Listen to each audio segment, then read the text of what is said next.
আনন্দের শহর কলকাতা, ভালোবাসার শহর কল্যাণী, প্রাণের শহর বসিরহাট, আর মায়ার শহর হলো বারাসাত। হ্যাঁ, বারাসাত আমার কাছে মায়ারই শহর। অনেক মায়া আছে আমার এই বারাসাতকে ঘিরে। আর বহুদিন বাদে হাতে অনেকটা সময় নিয়ে এসেছি, তো বিকেলবেলা একটু ঘুরতে বেরিয়েছি। সাথে এই যে বাজারে ব্যাগ ধরিয়ে দিয়েছে মা, একটু বাজারও করতে হবে, তো একটু হাঁটাচলা করি। প্রথমে একটু চাটা খাই, তারপরে বাজার করে সোজা বাড়ি চলে যাব। পরন্ত বিকেলে বারাসাত শহরটা সত্যি খুব সুন্দর লাগছে। আমি হেলাবরতলার খুব কাছাকাছি রয়েছে এই মুহূর্তে। এই রাস্তাটা মোটামুটি ফাঁকাই থাকে, খুব একটা ভিড় এখানে আজ পর্যন্ত চোখে পড়িনি।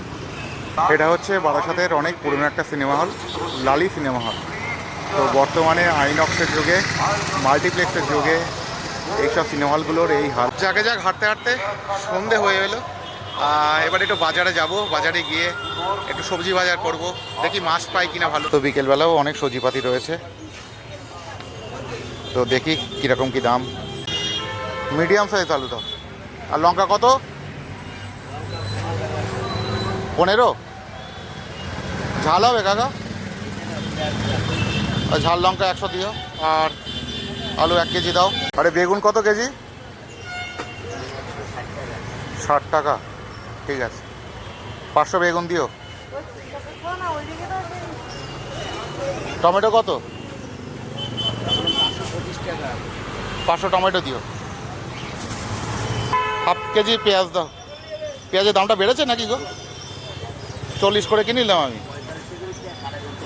ও, হাফ কেজি পেঁয়াজ দাও। বেশি বড় দেওয়া দরকার নেই, মিডিয়াম দেখে দাও। এই হচ্ছে বারাসাতের মাছ বাজার। রাত্রিবেলা বেশি মাছ হলে বসে না, বেশিরভাগ দোকানই বন্ধ। তো দেখা যাক কী আছে। তো এর থেকে একটু কেটে দেওয়া যাবে? কাটা হবে না? পাবদা কত নিচ্ছে পাবদা?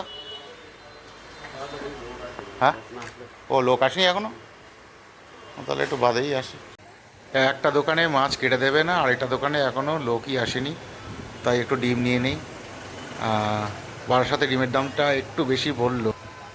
তো এই বাজারঘাট সব কমপ্লিট করলাম। তো ব্যাপার যেটা হচ্ছে, মাছ বাজারে মাত্র 2টো দোকান খোলা। একটা দোকানে লোক আসেনি, আর একটা দোকানে মাছ কেটে দেবে না। 1 পিস কাটা রয়েছে, সকালের কাটা হয়তো, ওর থেকেই নিতে হতো। আর মাছ জন্য বেশি মাছ লাগবে না, একা মানুষের জন্য আর কতটা কিনবো, যার জন্য হাফ প্লেট ডিম কিনে নিলাম। তো মাছ আমাদের ফ্ল্যাটের গোড়ায় সকালবেলা করে মাছওয়ালা কিছু বসে, তোমাকে বলবো ওখান থেকে কিনে নিতে। তো টোটো ধরার জন্য হেলাবরতলায় দাঁড়িয়ে আছি। তো চলে এসেছি আমি আমার ফ্ল্যাটে, কলিং বেলটা দেই। এই যে মা সন্ধে দিচ্ছে এখন। এখন বাজে ঘড়িতে 6:45। সন্ধে দিচ্ছ? তো বন্ধুরা, বাজারঘাট করে ঘরে ঢুকলাম। তো অনেকক্ষণ ধরে ব্লগ হলো, এটা এই পর্যন্তই থাক। দেখা হবে পরবর্তী ব্লগে অন্য কোনো মুহূর্তে। সবাই ভালো থাকো, টাটা।